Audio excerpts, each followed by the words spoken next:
बहन जी ने उस समय संघर्ष किया जब महिलाओं को घर से निकलने की आजादी नहीं थी। उन्हें घूंघट के पट में रखा जाता था और महिलाओं को हीन दृष्टि से जो आप बोल रही है ना, तो मैं आपको बता दूं, जो आपका वजूद है ना, अगर उसकी भी पहचान आज हो रही है ना, वो सिर्फ और सिर्फ बहन जी के संघर्ष, समर्पण और बलिदान। पिछले 70 सालों से इस देश को खोखलाने की जरूरत नहीं है कि आपने क्या लिखा और क्या नहीं लिखा। ये बहुजन समाज इतना पढ़ा लिखा है और पढ़ा लिखा होने के साथ साथ जागरूक भी है। आपके एक एक शब्द को वो अच्छी तरह से समझ रहा है और जान रहा है कि आप किस दिशा में किसके लिए और कौन से शब्द किस बातों की सीधी यहाँ पर नहीं हुई तो आप दोबारा से टर्टल करती हुई।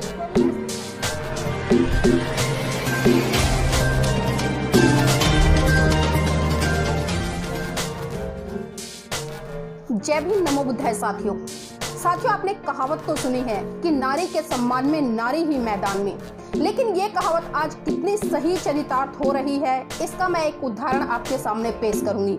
बहुत सारे साथियों ने अलका लांबा का 2 दिन पहले का एक ट्वीट पढ़ा होगा। वो ट्वीट साथियों साफ साफ बहन जी के खिलाफ लिखा है। पहले तो मैं आप सभी को अवगत करा दूं कि अलका लांबा ने अपने शब्दों से बहन जी के लिए क्या संबोधन किया और बहन जी के बारे में क्या लिखा है। साथियों, बात है 19 मई शाम 5:36 पर। अलका लांबा कांग्रेस की नेता हैं और उन्होंने बहन जी को लेकर एक ट्वीट किया है जिसमें लिखा है कि माया की धनी उस बरसाती मेंढकी की तरह है जो मात्र चुनावी बरसातों में ही अपने आशियाने से बाहर आती हैं। सीबीआई के डर से कभी कभी बीच बीच में टर कर राजा के प्रति अपनी श्रद्धा दिखाती रहती हैं। उत्तर प्रदेश। साथियों, जब ये ट्वीट बहुजन समाज के लोगों ने पढ़ा तो उस पर अलग अलग तरह की प्रतिक्रियाएं और बहुजन समाज के बहुत सारे लोगों ने अलका लांबा के खिलाफ #अलका लांबा माफी मांगो ट्रेंड चलाया और उसी ट्रेंड का फिर से जवाब देते हुए अलका लांबा फिर साफ साफ कहती हैं कि मैं अपने नेता राहुल गांधी जी की तरह गांधी हूँ, सावरकर नहीं। और साथियों, इतना ही नहीं, आगे फिर लिखती हैं, क्या मेरे इस ट्वीट में कहीं मायावती नाम का इस्तेमाल हुआ? नहीं। क्या कहीं बहन जी लिखा? नहीं। क्या मायावती का फोटो इस्तेमाल हुआ? नहीं। क्या कहीं बीएसपी लिखा? नहीं। क्या यूपी में एक ही माया की धनी है? अगर हाँ, तो मैं बस यही कह सकती हूँ कि चोर की दाढ़ी में तिनका। तो साथियों, ये शब्द थे अलका लांबा जो कि कांग्रेस की नेता है और ये शब्द उसने बहन जी को लेकर ट्वीट किए। साथियों, अलका लांबा की ये स्टेटमेंट पढ़ के ये तो साफ साफ परिलक्षित हो गया कि अलका लांबा एक कुंठित मानसिकता वाली महिला है। अगर वो एक कुंठित मानसिकता वाली महिला नहीं होती तो शायद वो बहन जी के लिए इस तरह के शब्द इस्तेमाल नहीं करती। अलका लांबा, मैं आपसे कहना चाहूंगी और मैं आपको बताना भी चाहूंगी कि कल तक मैं आपका बहुत सम्मान करती थी। मैं सोचती थी कि आप महिलाओं के अधिकारों के लिए आवाज उठाती हैं, आप बेटियों की सुरक्षा की बात करती हैं। कई बार आपसे मेरा वार्तालाप भी हुआ है और आपकी बातों से हमेशा ये निकल कर आया कि आप एक नारी के सम्मान में और नारी के अधिकारों के लिए और बेटियों के अधिकारों के लिए आवाज उठाने वाली सही मायने में महिला नजर आती थी। लेकिन आपकी इस तरह की स्टेटमेंटें आपके प्रति जो श्रद्धा भाव मेरे मन में था वो बिल्कुल ही खत्म कर दिया है। तो पहले तो मैं आपको ये बता दूं कि आपने जो बहन जी के लिए शब्द इस्तेमाल करे वो शब्द नहीं बल्कि आपकी जो कुंठित और दूषित और जातिवादी सोच है वो उसको परिलक्षित करता है। आप एक महिला हैं और एक महिला को एक महिला के प्रति किस तरह के शब्दों का इस्तेमाल करना चाहिए आपसे बेहतर तो ये 5 साल का एक बच्चा भी जानता है। लेकिन आप 45 साल की भले हो गई, लेकिन आपकी समझ आज मुझे इतनी छोटी और इतनी बोली नजर आई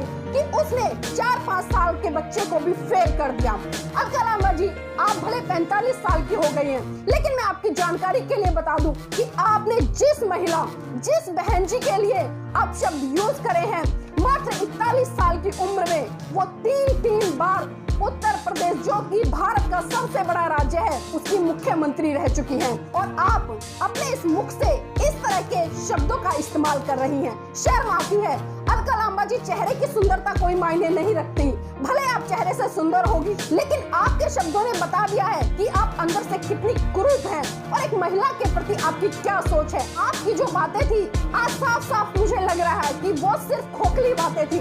आपका महिलाओं के प्रति सम्मान उतना ही खोखला है जितना कि माननीय नरेंद्र मोदी जी के जो बेटी बचाओ बेटी पढ़ाओ के नारे हैं।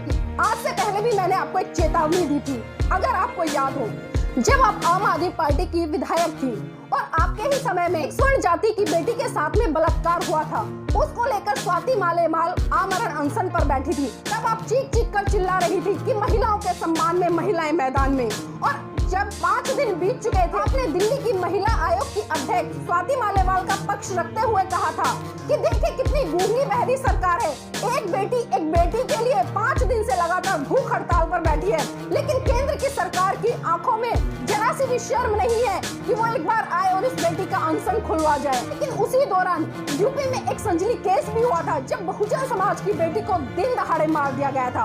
उस पर आप और आपकी सरकार बिल्कुल आंख बंद कर और कान बंद कर बैठ गए थे। क्या तब आपके लिए महिलाओं का दर्द नहीं था? क्या तब महिलाएं महिलाओं के सम्मान में नहीं थी?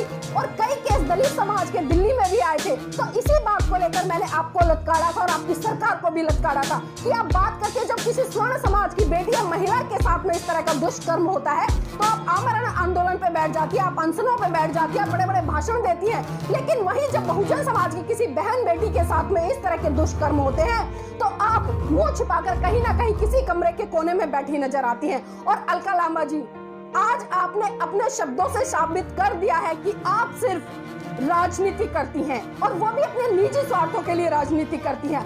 आपको राजनीति का सही मायने में अर्थ पता ही नहीं है कि राजनीति क्या होती है और राजनीति किसके लिए होती है। और आपने कहा कि बहन जी सीबीआई के डर से बीच बीच में टर करती हुई आ जाती हैं। तो अलका लांबा जी, आपकी जानकारी के लिए बता दूं, जब आप आम आदमी पार्टी से पहले कांग्रेस में थी तो आपके वजूद को कोई भी नहीं जानता था, लेकिन जब आप कांग्रेस छोड़कर आम आदमी पार्टी में आई और आम आदमी पार्टी में आप जीतकर एमएलए बनी, तभी से आपका वजूद कायम हुआ और तभी से आप लोगों की नजरों में चढ़ी। लेकिन जब आपके निजी स्वार्थों की सिद्धि यहाँ पर नहीं हुई तो आप दोबारा से टर करती हुई कांग्रेस में चली गई और आप बात करती हैं कि यहाँ पर बहन जी बीच बीच में टर करती हुई आती हैं। और फिर आपने कहा, क्या मैंने कहीं लिखा, मैंने कहीं मायावती का नाम लिखा, मैंने कहीं उनके फोटो का जिक्र किया, मैंने कहीं बहन जी लिखा, मैंने कहीं यूपी लिखा?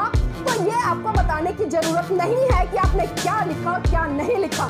ये बहुजन समाज इतना पढ़ा लिखा है और पढ़ा लिखा होने के साथ साथ जागरूक भी है। आपके एक एक शब्द को वो अच्छी तरह से समझ रहा है और जान रहा है कि आप किस दिशा में किसके लिए और कौन से शब्द इस्तेमाल कर रही हैं। तो अलका लांबा जी, थोड़ा शर्म कीजिए। और आप ये कह रही है कि मैं माफी नहीं मांगूंगी। धिक्कार है मुझे आपकी सोच पर।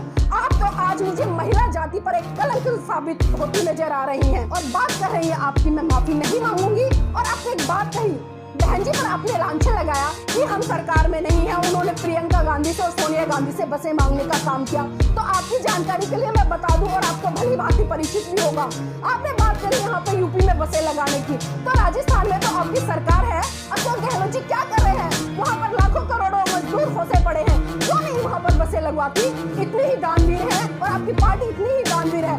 आपकी पार्टी ने पिछले 70 सालों से इस देश को खोखला करने का काम किया है और जितने भी भ्रष्टाचार हुए हैं ना, अब तक आपकी जानकारी के लिए बता दूं, बीजेपी सरकार से पहले तो पूरे के पूरे कांग्रेस पार्टी ने ही किए हैं। और उसी का कारण रहा कि आपकी सरकार धराशायी मुंह के बल जमीन पर आकर गिरी। और बात करती है आप हमारी बहन जी पर उंगली उठाने की, तो अलका लांबा मैं आपको चेतावनी देती हूँ और कान खोलकर सुन लो, अगर आपने जल्द से जल्द बहन जी से माफी नहीं मांगी ना तो बहुजन समाज आपके घर पर आकर धरना देगा और आपको मजबूर कर देगा बहन जी से माफी मांगने के लिए। और आप एक महिला हैं और महिला होने के नाते कम से कम इतना सम्मान करना सीखिए कि बात जो करते हो ना उस पे खड़े उतरने की बात कीजिए कि महिलाओं के सम्मान में महिलाएं मैदान में। तो कान खोलकर सुन लीजिए अलका लांबा जी, ये मेरी साफ साफ आपको चेतावनी है। बहुजन समाज जागरूक है, वो हर शब्द पर और आपके हर एक वाक्य पर नजर रखता है कि आप उस शब्द को, उस वाक्य को किसके लिए लिख रहे हैं और किस संदर्भ में लिख रहे हैं और कौन सी मानसिकता से लिख रही हैं। और अलका लांबा जी, जो आप बोल रही है ना, तो मैं आपको बता दूं, जो आपका वजूद है ना, अगर उसकी भी पहचान आज हो रही है ना, वो सिर्फ और सिर्फ बहन जी के संघर्ष, समर्पण और बलिदान के कारण हो रही, क्योंकि मात्र इस देश में बहन जी ही एक ऐसी नेता है जो आयरन लेडी के नाम से जानी जाती है। और बहन जी की कहानी कोई छोटी मोटी कहानी नहीं है, वो संघर्षों से भरी हुई है, वो समर्पण से भरी हुई है, वो त्याग से भरी हुई है, वो बलिदान से भरी हुई है। आपको तो सारी चीजें विरासत में मिल गई। और आपकी जानकारी के लिए बता दूं, जब आपका जन्म हुआ था ना, उस समय बहन कुमारी मायावती जी ने अपनी बीए कंप्लीट करनी थी और बीए कंप्लीट करने के साथ साथ वो इस देश के गलियारों में निकल चुकी थी लोगों को समझाने के लिए। बहन जी ने उस समय संघर्ष किया जब महिलाओं को घर से निकलने की आजादी नहीं थी, उन्हें घूंघट के पट में रखा जाता था और महिलाओं को हीन दृष्टि से देखा जाता था। बहन जी का संघर्ष है ना, वो संघर्ष नहीं है, बल्कि एक मिसाल है इस देश के लिए, इस देश की महिलाओं के लिए। अगर आज तुम्हारे वजूद की भी पहचान है ना, तो वो सिर्फ और सिर्फ बहन जी के कारण ही होती है, क्योंकि उस समय बहन जी का संघर्ष, समर्पण, बलिदान इतना रहा। और उस समय बहन जी ने सभी रूढ़िवादी परंपराओं को तोड़कर उस महिला की आवाज बनी जो गरीबी से जूझ रही थी, जो अपने अधिकारों के लिए लड़ना नहीं जानती थी, जो कभी राजनीति में आने के सपने नहीं देख सकती थी। क्योंकि तुम्हें तो सारी चीजें विरासत से मिली है, इसलिए तुम्हें किसी के संघर्ष, समर्पण, बलिदान की कीमत का पता नहीं है।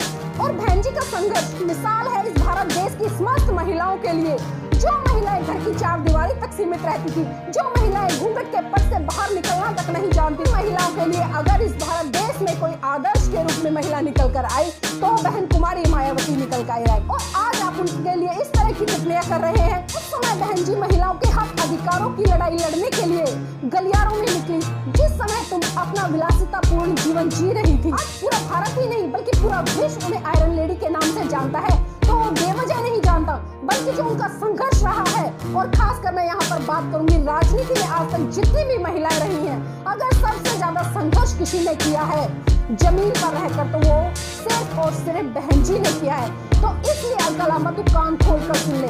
आज तो तूने बहन जी के लिए इस तरह से अभद्र टिप्पणियां कर दी है, लेकिन भविष्य में अपना मुंह खोलने से पहले और अपने हाथों की उंगलियां चलाने से पहले ना 100 बार सोचना कि तू किसके लिए बोल रही है और क्या बोल रही है। मेरा अपना चैनल, आपका चैनल, समाज का चैनल, देश का चैनल NV News 24/7 को आप लाइक करें, सब्सक्राइब करें और ज्यादा से ज्यादा इसकी वीडियो को शेयर करें, ताकि हर खबर को मैं आप तक आसानी